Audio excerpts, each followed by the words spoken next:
What if you stopped decorating your life with all the wrong stuff? I'm Morgan, and this is Conversations with My Walls. Let's get into it. As a society, we talk a lot about the economy, the different shapes of the economy. K economy, G economy apparently is the latest thing. But we don't talk about the relationship economy, and I want to make that more of a thing. I'm working on an art series right now that features things I've said to each of my exes. And let me tell you, the research I did, looking back through texts, was sobering. The way I did this is hard to reconcile because I genuinely meant every word. I believe in people that much, but also didn't get compensated in kind in return. What I mean by that was, did any of them do that for me? The magic of women is our ability to care, but we get tangled in this servitude of being the nurturer. It backfires, it sets up expectations. When our modern world doesn't expect us to June Cleaver the heck out of dinner for our man, it still expects us to lighten his load in other ways. Whether it's listening to his problems, doing work for him, organizing, obliging, etc. And yes, sex is included in this, with a struggle after doing all of that to get that reciprocity. I've gone so far as to lay my love languages out on the table and still not get my acts of service or words of affirmation consistently met. In fact, in my last relationship, the one I cherished so deeply and therefore was hurt by the most, fell apart right after I leaned on him. He said it had nothing to do with me, and while true, it was a cause and effect. It's hard not to connect the two, as what I asked for exceeded his willingness to invest in me like I had invested in him. Opening up like that to someone is something that's challenging enough, as my personality is that meme where the guy is moving the sofa with the sole help of an office chair at the other end. This is an emotional currency we're not getting, but the men sure are. The investment is tucked in their stocks that they can take wherever they want, reaping the rewards of our presence and giving less accountability than they expect to receive. The emotional capacity women have is larger, yet the men refuse to open up about their limits out of fear, ego, pressure, and choose to project this onto their partners rather than be vulnerable. So many problems in the world would be solved if men would be more vulnerable. Vulnerable with truths, compliments, shortcomings, blocks, limiting beliefs, fears, inadequacies, imagined deficits, real deficits, love. Instead, they fight it to the point of choosing the hurt hero archetype. The parallels to men's psyche and comic books are shocking. It continues this trope of women's unpaid labor by making savior complexes look like the antidote. But it's just another ego boost. Women being the pawn to get their ticker tape parade. I think it was Cazzie David who introduced the concept that every man can be described by a main superhero, either Batman, Spider-Man, or Superman, and a sport. I think Pedro Pascal was Superman plus yoga, Benedict Cumberbatch, Batman plus chess, and my favorite, Glenn Powell, Superman plus pogo stick. Superheroes aren't known for sharing their feelings, and that keeps the problem alive. We're more often than not their cat stuck in the tree, their trophy, or their Girl Friday. Not every woman is an overgiver.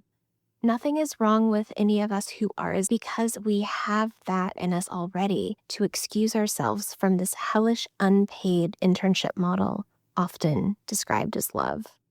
But it's easier said than done. Sometimes we go into actual debt, whether emotional and or monetary, because there's also the debt of missing out on filling our own cup Whether our focus on our partner and relationship subconsciously takes our energy away from our own endeavors, or if they're actively postponed in the comfort of the relationship and the belief in it.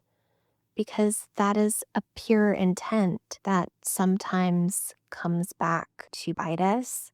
And for me, it's been a mix of both. The resentment being the only commodity I'm left holding, as the empty promises are as tangible as holographic sand slipping through my fingers. It's the tradwifery of it all, the domestication of the absolute boss babes out there. I know, a cringe phrase, but that energy still lives on. Even when I was in a relationship I thought was a true equal partnership, I ended up learning he secretly wanted to be a quote unquote kept man, like the stay at home dads on Secret Lives of Mormon Wives. Even with that wish, there was no support for me to build my empire, to be the breadwinner. I still had to do everything, work, housework, while he played video games. Even the project we were collaborating on fell apart. And it still hurts to this day because it wasn't the first it's happened to a woman, and it is not the last. I feel the pain of the universal complex of this. This is where a rousing chorus of "We're Not Gonna Take It" would be so fitting to play right now. I'm still haunted by the Donna Reed episode of Gilmore Girls, where Rory dresses up like Donna Reed and fixes an entire made-from-scratch meal for her boyfriend, Dean. It was the definitive early proof that Dean was the worst. Using women, whether consciously or subconsciously, is the cowardly way. It takes strength for men to question the status quo that's handed down from man to man and break the chain so that their generational pain isn't hoarded and expressed in a false act of bravery to admit it, yet do nothing about it. It makes a hurt people cycle that even extends to hurt people use people. And it's the women these men love the most who are caught in the web of proximity breeding convenience. Convenience to cater, serve, and in a whole other ruthless act to be led on in a relationship. It doesn't stop at unpaid relational labor because it extends to manipulation in some scenarios. So take this classic quote and, as Missy Elliott said, flip it and reverse it. Ask what your country can do for you. Do not ask what you can do for your country. Don't accept anything less than feet kissing, imbalance smashing, long-term investment level of emotional commitment and capacity, where you don't have to lift a finger to manage everything, to manage him, to walk on eggshells, to be his unpaid therapist, to be his unpaid housekeeper, to be his unpaid personal chef. If the idea of that feels unnatural, it means you're doing it right. Women need to think somewhat delusionally to counteract the years of conditioning telling us to accept crumbs and keep ourselves small to make our men happy. I would have probably done that had I not been broken up with, because I found myself in this role of feeling like I had to constantly admit the difficulties in my struggles when I otherwise wouldn't have, just to help him feel safe. While yes, this can be healthy disclosure, I think I would have transformed it into a negative pattern, a projection of I can't be doing well because that will make him uncomfortable. So being extra delusional is a reminder all of us women need. In the vein of approaching the work world with the confidence of a privileged, entitled, cishet white man, it levels the field so that we can be in strong belief in ourselves and our worth, that we can actually cash in on the love we give by way of receiving it without the debt of depleting ourselves in the name of love. The richest thing that we can do is fill our own cup. So much of that overflows. And the men in your life gets your interest of the overflow, never the principle of your reserve. And you get the same in return. It's mutual funds in the truest sense of the word. If this sparks something in you, make sure you're subscribed so you never miss an episode. As this series continues, you won't want to miss a beat.